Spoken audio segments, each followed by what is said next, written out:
नमस्कार. मी डॉक्टर सोनाली सेठ. आज मी हृदयविकाराबद्दल बोलणार आहे. खूप जण मला व्हॉट्सअपवर मेसेज पाठवत असतात की वास्तूमधल्या कुठल्या दोषामुळे हृदयविकार होऊ शकतो. आज हृदयविकार हा एकदम कॉमन झालेला आजार आहे असं आपण म्हणू शकतो. कारण कित्येक माझे क्लायंट्स येतात, ते घरामध्ये कोणतरी हृदयाच्या त्रासाने बीपी म्हणा किंवा कोलेस्ट्रॉल वाढलेला आहे किंवा कोणाची एंजिओ झालेली आहे, बायपास झालेली आहे, असं सतत ऐकायला मिळतं. तर हा वास्तुदोष कशामुळे क्रिएट होतो किंवा वास्तूमध्ये असं काय असल्यामुळे आपल्याला हृदयविकाराचा त्रास होतो, हे आज आपण समजून घेऊया. हृदयविकार हा हृदयाशी निगडित रोग असला तरी सुद्धा ह्याचं कनेक्शन आपल्या हेल्थ प्रॉब्लेमशी आहे. तर मुख्यतः तुमचं उत्तर दिशा किंवा उत्तर ईशान्य दिशेला जर काही प्रॉब्लेम्स असतील, जर घराचा भाग बघितला तर किचन असेल, टॉयलेट असेल, तर तुम्हाला असाध्य आजार होऊ शकतात. आता ह्या भागामध्ये हृदयविकार का होतो हे समजून घ्या. कारण हृदयविकार हा दीर्घकाळ चालणारा रोग आहे. तो काही आज झाला आणि उद्या औषध घेतलं आणि बरा झाला असा नाहीये.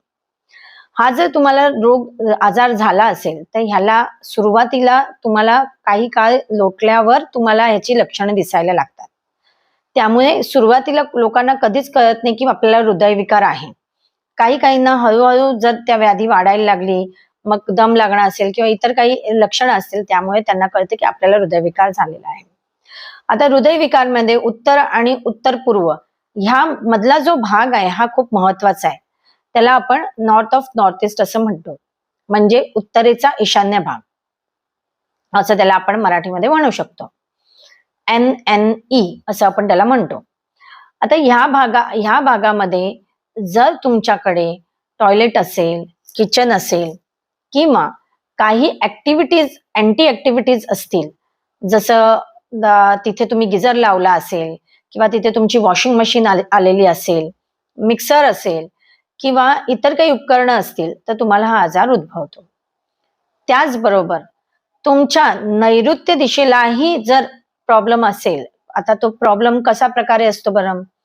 तुमची नैऋत्य दिशेला समजा बाल्कनी आले असेल आणि तिथे तुम्ही गार्डनिंग केलं असेल नैऋत्य दिशेला, किंवा नैऋत्य दिशेला तुमची लिव्हिंग रूम येते आणि तिथे तुम्ही ग्रीन प्लांट्सनी वगैरे सजवलं. कारण आता इंटिरियरच्या माध्यमातून खूप जास्त प्रमाणात हे आजार आपल्याला उद्भवायला लागलेले आहेत. पहिला इंटिरियर इतकं मोठ्या प्रमाणावर होत नव्हतं, पण आता एक 8-10 वर्षामध्ये इंटिरियर